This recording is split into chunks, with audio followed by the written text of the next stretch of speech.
filter, no filter, no apologies. Strong women, real talk, no feelings. We rise together, we say it loud. Have you ever looked around at a career you spent years building and quietly wondered, is this still what I want? Not because you're failing, not because you're unhappy every single day, but because you've grown. Maybe your priorities have changed. Maybe your strengths have evolved. Maybe you've accomplished the goals you once dreamed about, and now you're asking yourself, what's next? The truth is, more women are asking that question than ever before. The good news? Changing careers doesn't have to mean starting from scratch. It doesn't mean throwing years of experience, taking a huge pay cut, or walking away from everything you've worked so hard to build. Today, we're talking about how to make a strategic career pivot, leverage the skills you already have, and confidently step into your next chapter without feeling like you're starting over again. And I think one of the biggest misconceptions about career changes is that they happen overnight. They don't. In reality, the smartest career pivots are rarely dramatic. They're intentional. They happen one conversation, one new skill, one connection, and one opportunity at a time. So, Katy, let's talk about how to recognize when it's time for change and what to do next.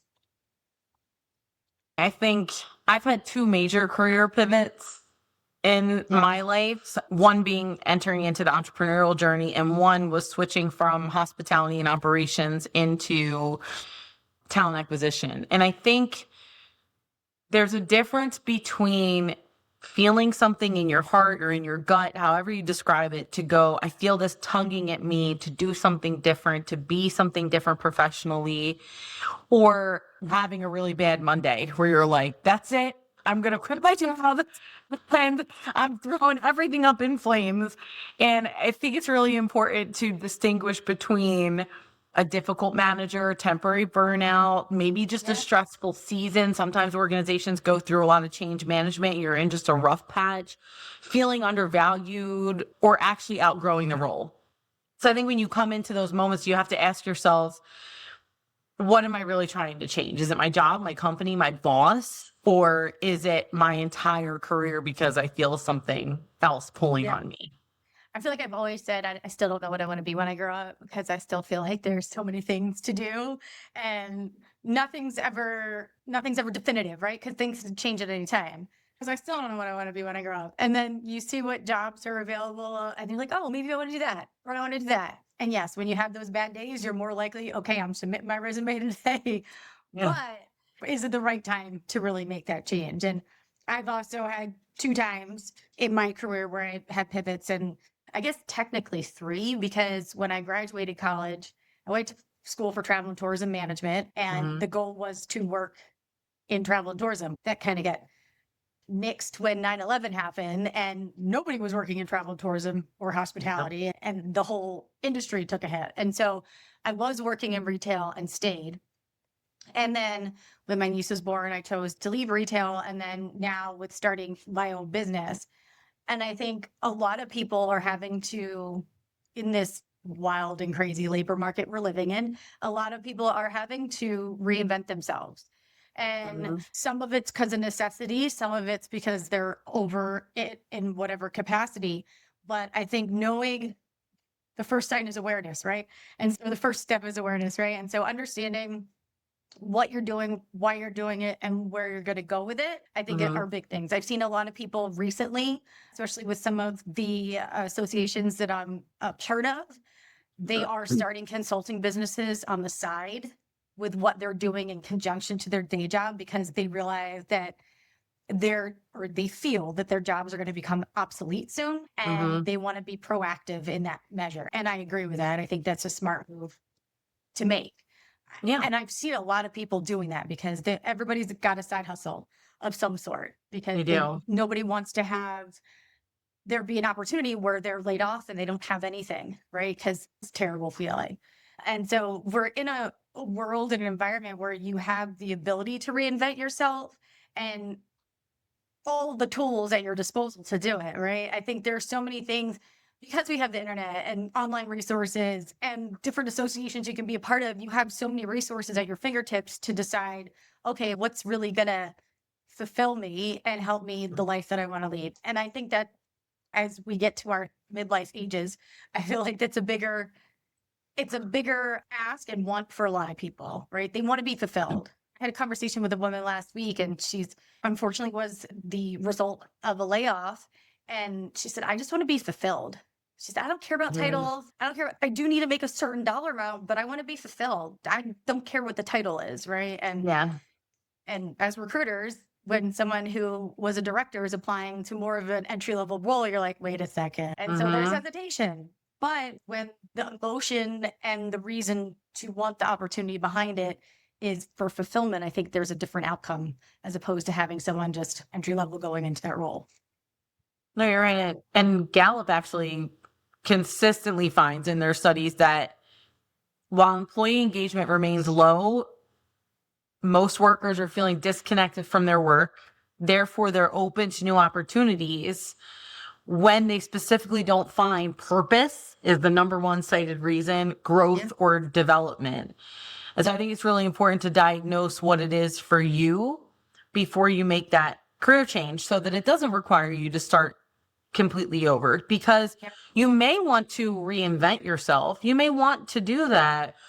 You may have a natural progression that your current role just isn't taking you to. You've outgrown it and you're ready for the next progression in another company. So you don't have to reinvent yourself to do that. You just have to have the courage and the strategy to go out there and apply to that next position. Or sometimes your life changes and you pivot.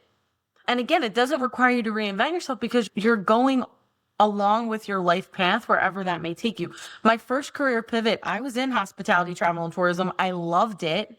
But much like retail, the hours are different. You're working weekends and holidays. And I had started a family. I had kids. I didn't want that schedule anymore. And so I started looking into jobs that gave me that same connection to people, because I love people. I love talking. I could talk to anyone. And I found that in recruiting. And then once I got into recruiting, I was like, oh, I really like this. I'm going to go back to school. If you had asked me when I graduated undergrad, if I was going to go back and get a master's degree, I would have told you no. I did not want to go back to school. But I found this passion and did it. So you don't have to see your full path when you decide to make a pivot, or change careers, but you just have to really get clear on what is it that you're lacking. Is it fulfillment? Is it growth? Is it development? What is it? And then pursue that and keep that as your core so that you are not guided down the wrong path when looking to what career change you're going to make. Absolutely. And I'll be speaking to a group of young women this coming weekend. And one of the things in my speaking to them is that nobody's path is linear, right? No. Everybody's zigzags and takes different routes, but eventually you get to where you're supposed to be. And listen, if you asked me when I was 22 years old if I would go back to school to get my MBA, I would be like, hell no. There's absolutely no freaking way I'm going back to school. But at 45, what did I do? Decided to go back to school for my MBA. And so I never thought I'd be in the place where I would be a life learner, because I was like, school. I thoroughly enjoy it. I enjoy the people. I enjoy the professors. I enjoy the information that I'm learning and the ability to take it and implement it into my day-to-day tasks. The people that I've met along the way, and that's a growth, right? Like back to school is just, again, never would have thought it would have happened. But having the ability to do that. And then, like I said, nobody's path is linear. Everybody takes crazy zigzag routes to get to where they're going to be. And I feel like sometimes you just have to trust the process too. Right? This is what fulfills you, and this is what your heart desires for you to do on a daily basis. Then stick with it. And if the environment's not for you, that's when you can change the environment. You don't always have to make a career pivot, right? It could just be the work environment that you're in. And maybe while the work you're doing is fulfilling, but the people around you aren't so wonderful, you just change your environment at that point. Yeah, and I think that's a good recommendation almost for that analysis, so that you're not making a permanent decision based on that temporary season or feeling that you're in. So you could journal these 3 questions. I don't like journaling, so if you don't like journaling, it's okay, but just ask yourself these 3 questions. What parts of my job give me energy? What parts of my job consistently drain me? And if I could only keep 20% of my job, what would it be? And those 3 questions alone will give you some patterns in yourself that you start to see and give you direction to say, okay, this is the career change that I want to make, and this is how I do it without starting over. Yeah, I think that's a great assessment. And there are tools online that can give you some insight into that. I know it's called the Icky Guy, and it says like it's like a 3, is it 3 or 4 parts of a circle that come in and intersect and then land in the middle, right? And it'll give you recommendations or of what your career should be based on what you like to do, what fulfills you, what makes you happy, and then what you could generate money from. And so it's just a cool little tool to use that as a resource, because sometimes you're stuck and you're like, is it the work or is it the environment, right? Because Yes. I feel like the environment is 6% of the work, right? And if you're around all these people and they're not serving you, then it's time to move on from that environment, but not necessarily the work that's at the core of it. And I think those questions are great. And then, like I said, there's a tool called the Icky Guy. It's funny, it's a Japanese tool, but give me some more insight to that. We'll have to post that in the description so people can access it. And I think, speaking of tools and assessments like that, I know you've seen it, I've seen it too. I think women tend to dramatically underestimate how transferable their experience really is. Yeah. We talked about this a lot, where men will make a jump with only 60% of the qualifications, where women want 90% or better. Mm-hmm. And I think there's actually recent LinkedIn research that is showing that skills-based hiring is continuing to increase. So employers are starting to place greater emphasis on transferable skills rather than those linear career paths that you were talking about.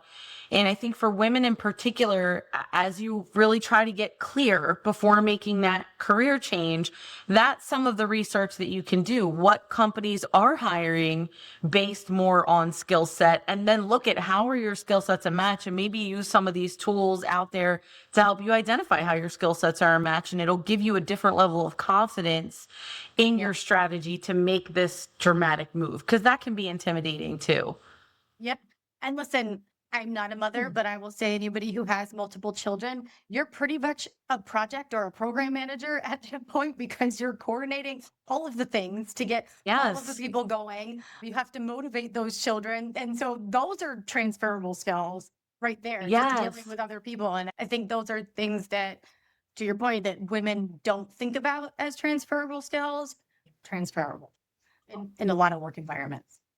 It definitely is. And it ties into, I think we have to stop thinking about what is our job, what's in our job description, and using those bullet points to describe you and the work that you do, and start looking at the problems that you know how to solve, because that ties right into it, right? Managing multiple schedules with ease is a problem you know how to solve. Creating efficient experiences is a problem you know how to solve. Efficiency. So I think when you stop thinking about the job, stop describing the job, and you start describing the problems, you could probably create 2 lists, right? What are your technical skills? What kind of software do you use? What kind of certifications do you have? Systems, industry knowledge. And then what are your human skills? And I think this is critical. And even hiring managers don't put enough weight on these, but what leadership skills do you have? What negotiation capabilities do you have? What are your communication strengths and opportunities? How strategic are you? How do you problem solve? How do you resolve conflict? That's a huge one. How do you manage change? And when you start looking at that, most women are sitting on far more value than they themselves even realize. Yeah, absolutely. And then I think I like what you said earlier when you talked about a lot of people have side hustles now, right? Yeah.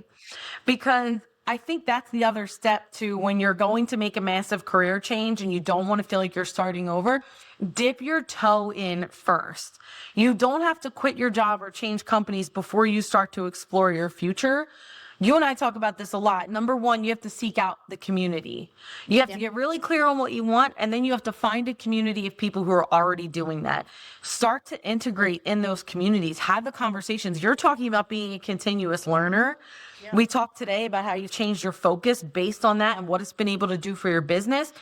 And it's once you get into those communities, you start to find your way. You have a way of pivoting naturally, organically, and suddenly that picture becomes really clear. So if you're dipping your toe in it, going, I know I want to do something different, not quite sure, but I'm going to dip my toe in it and see where it takes me, you'll feel much better about making that change. Absolutely. It's funny you say that. When you were like, if I asked you if you would ever go back to school, you'd say no. My husband was the same way. And then he went back to school and got everything from his associates through his doctorate much later in life. So he's a doctorate now. Yeah. And all along the way, I would ask him, what do you intend to do with this? Because his theme was the same, like the umbrella was the same. Yeah. And he said, I don't know. I'm figuring out as I go along. Yeah. And then it was right as he was in between his master's and his doctorate, it started to really become clear to him. And he's kind of jumped both feet in on this other end. So I think your story, his story, there are so many people out there like that, where you test the waters, figure out what you're comfortable with. Do you need a life jacket? Do you not need a life jacket? Do you want to go get a swim coach? Whatever you're doing, so that you don't blow up your whole existing life for this without a safety net. Yeah. And to your point, sticking a toe in to test the waters, baby steps, because at any point you could start doing this side hustle, really enjoy it, but then something else comes out of it. And then you want to focus more on that avenue, right?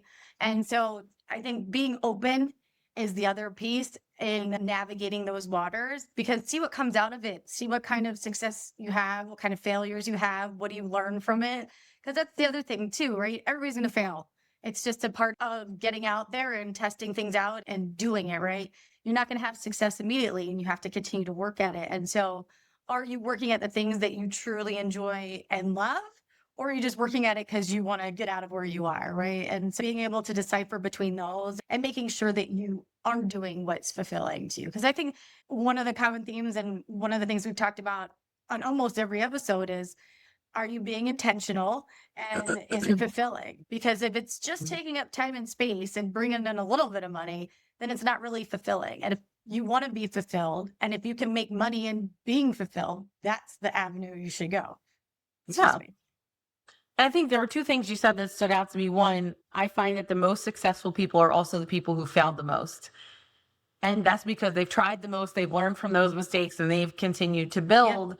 And then, I love a strategy for everything. I don't think you should ever make a move without a strategy, even if it's a simple one. But the exploration that you're describing is a strategy. It could be going back to school. It could be continuous learning. It could be stretch assignments at work in maybe a different area. It could be volunteering. It could be freelancing. And it could be, this is one of my favorite things, and people I find are so resistant to it sometimes, are those informational interviews where you find somebody who's doing what you think you want to do, and you ask them, hey, can we grab coffee? Can we grab virtual coffee? And you just start talking to them. How'd you get started? Why is this your passion? I'm thinking about going into this. People love to share their story and information. And then you can determine, okay, does that speak to me or no? You know what? I talked to Rebecca. She's super passionate about AI and systems. I thought I was too, but I was so overwhelmed when we were talking that I decided that's not where I'm going to go. And I'm going to go talk to someone else about something different. And I think you have that where you're like, but now I know who to go to when I need help with something with AI. So I've got a great connection there. Your network is your net worth, as you always say. I've got a great connection there. And also they just help mentor me into a better direction of something for me. Yeah. So I think we're giving a lot of action steps in this one, I think, because this is such a big deal, right? And you and I have both taken two different steps. I could tell you the entrepreneurial journey, it has probably been the riskiest and most nonlinear journey for me, because I think no matter how prepared you are, there are times where you're really up and things are going well, and there are times where things are crashing and you have to react quickly, and you have to cut out all the noise and all of the judgment and the perception and all of that and just lock into your why, and you'll figure it back out. I've been there a couple times. So I think if we were to give our listeners 30-day career curiosity challenge, right? That exploration as a strategy, I would say do a few things, right? Have 2 of those informational interviews, coffee with someone, just get to know them, join a group. There's so many connect groups out there. Join a group, join a network. Read a book about a field that you're interested in. I don't know about you, I know you're reading a ton of books right now because of what you're doing. And you just sent me an AI book and I was like, oh God, I have to prepare myself to be able to sit and read through that. But I remember when I decided to go down this road and I was really trying to narrow in on what my business would be, I just read a ton of books about entrepreneurs, business owners, successful people to just really fill my brain with, okay, what can I take from all of these people? What areas personally do I have to walk through? What muscles do I need to build for myself as I embark on this? So read a book about a field you're interested in. Definitely attend at least one networking event. And connect with 5 people on LinkedIn who are already working in the roles that you admire. And I would say on top of the LinkedIn piece, those are the people that if you're reaching out to them to connect to LinkedIn, let them know you aspire to be in a role like they are, because they could be your informational interview people too, right? And Yes. it doesn't necessarily, if you can't do in-person coffee because they're on the other side of the country, do a virtual coffee. There's still ways and means that you can connect with these people. Yes. But yeah, I think that's great. And then there was one other thing I was going to say. Stop itching your nose. You're going to be in every clip. You're going to be like this. It's driving me crazy. I don't know if I have a hair there or what. Sorry. There was something else I was going to say too. Oh, I know what I was going to say. But we started doing the podcast. I had my select few podcasts that I listened to, and I have expanded my repertoire of podcasts because I wanted to see how other people did podcasting and how they were able to get the success that they obtained.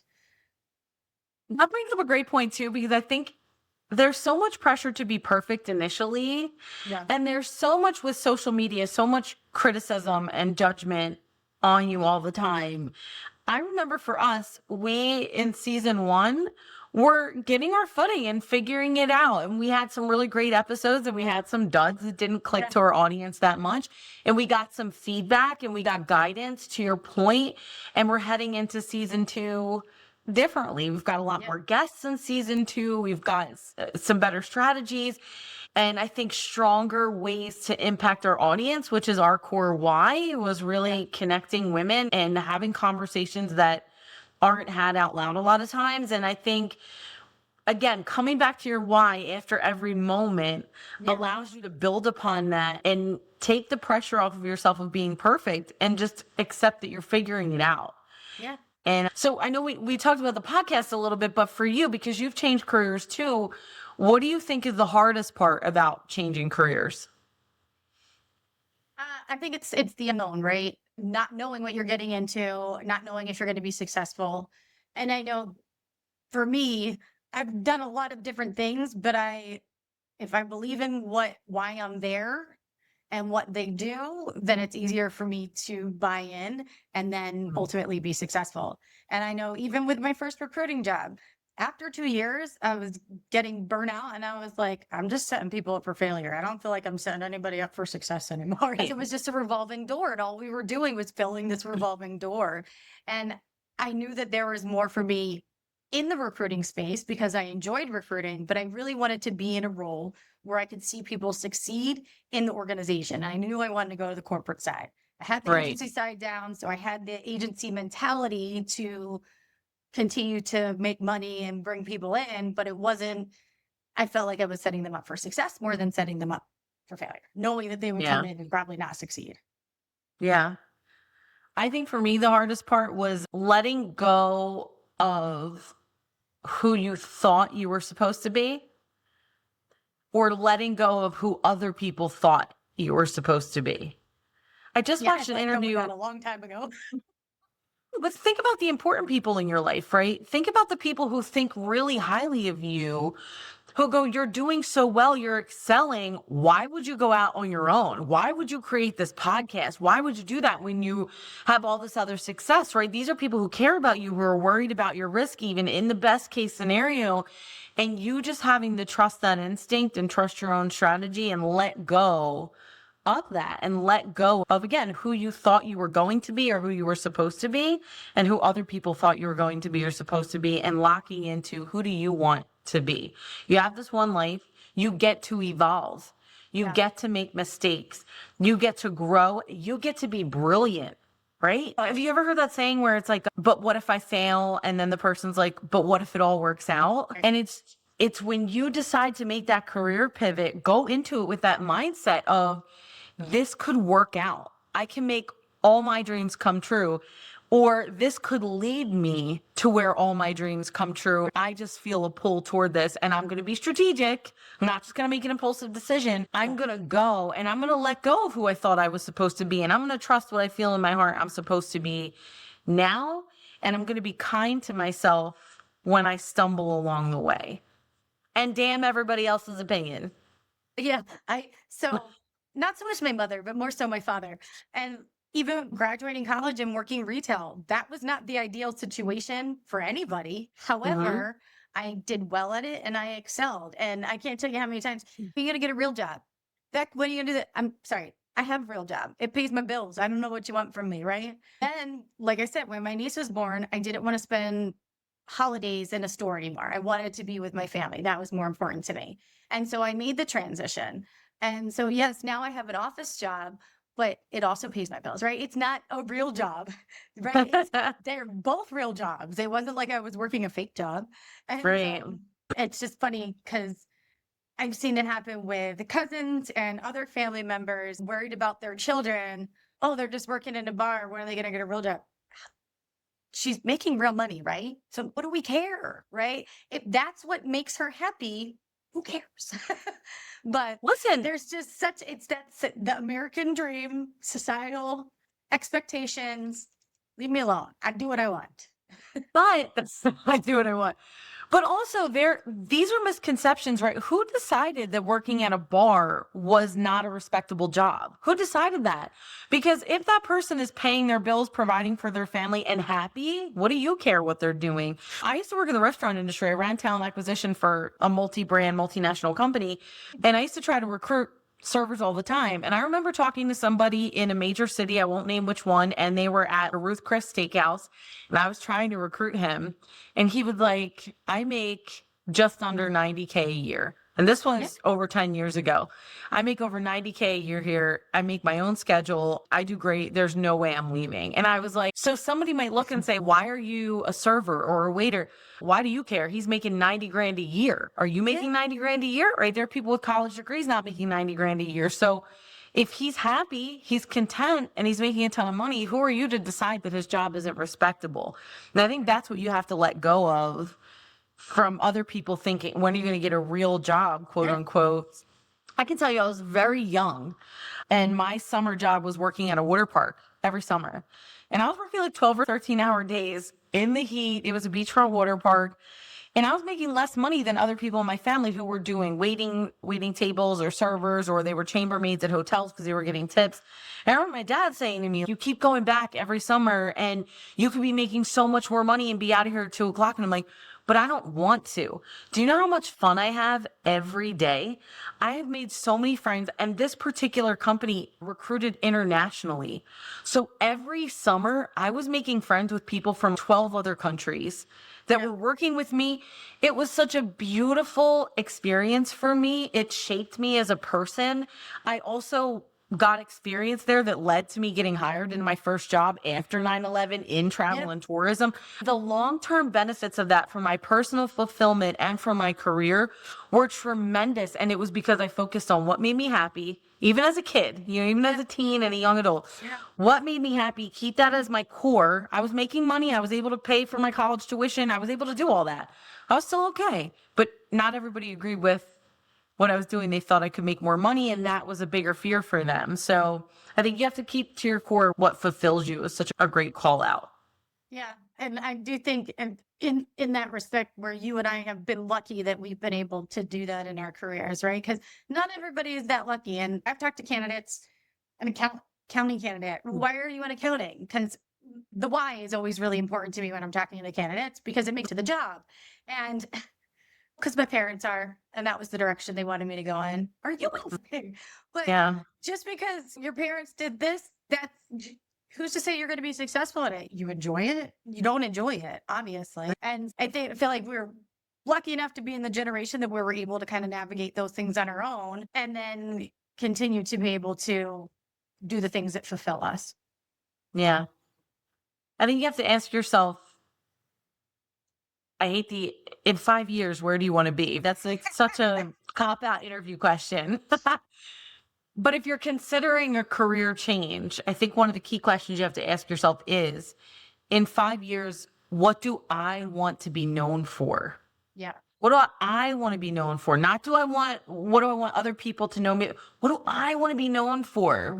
And if you can answer that, it'll guide you. It'll guide you. And then please do not make impulsive decisions. Yeah. Your experience is your foundation. You've got to get clear on what you want before you take action so that you can protect yourself.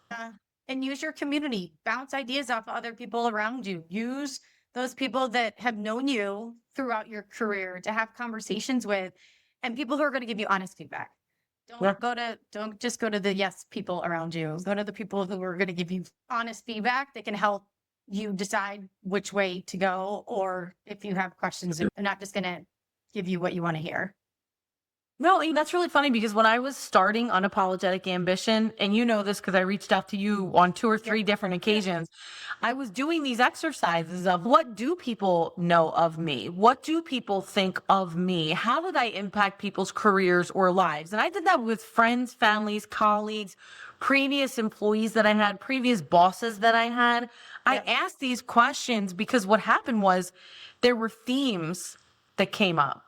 Yep. And I was able to say, okay, this is how I'm impacting people. And sometimes you can't see it until you ask those questions of people who will be honest with you. And then if I said, what were some opportunities I had? Or how did I get on your nerves? I would ask that. How did I irritate you? And people would be honest with me about that too. My family was much less forgiving than my friends stopping me. But you'll see the themes there too, because it's going to give you your clear list of, okay, these are things I can work on or at least be aware of so that I can temperature gauge if in my line of business, I'm working with coaching clients or I'm setting up speaking engagements, things like that. You create a different self-awareness that allows you to get from what job do I want to what impact do I want to have? And that's going to change everything, I think. Yeah. So don't wait until you're desperate. Yeah. Excuse me. Okay. So why don't we end with sort of a 90-day career growth plan for people? If you're considering a career change and you've heard what we're talking about, you're a little bit nervous about it. Every month for the next 90 days, you want to learn one new skill, meet one new person, share one professional insight, update one section of your LinkedIn profile, and volunteer for one project that stretches your capabilities. If you do that over 90 days, those small actions start to compound and you'll start to see some patterns too. And you can do that within your current role without risking anything. Yeah, so that's probably the safest career growth plan that's actionable. Yeah. And I know there are some organizations that if you're interested in another area of the business and you want to explore it, they'll give you opportunities to do that. And so you don't know what you don't know. If that seems foreign to you and you have the ability to have those conversations with your leader or somebody at the organization who can give you exposure to another department, have the conversations. Doesn't mean you're going anywhere. You just want to learn more. Yes. And always keep at your core, I think, and as we end with you today, that when you're changing careers, it does not mean you're starting over. You've got X amount of years of experience behind you. With that comes wisdom, it comes relationships, and every lesson you've ever learned. You're not starting over. You're just redirecting where you're applying everything that you already have and expanding the impact where you want to have it. Absolutely. So with that, we'll see you next time. Don't forget to like and subscribe. Follow us on all your socials, NFNA Podcast. Until next time.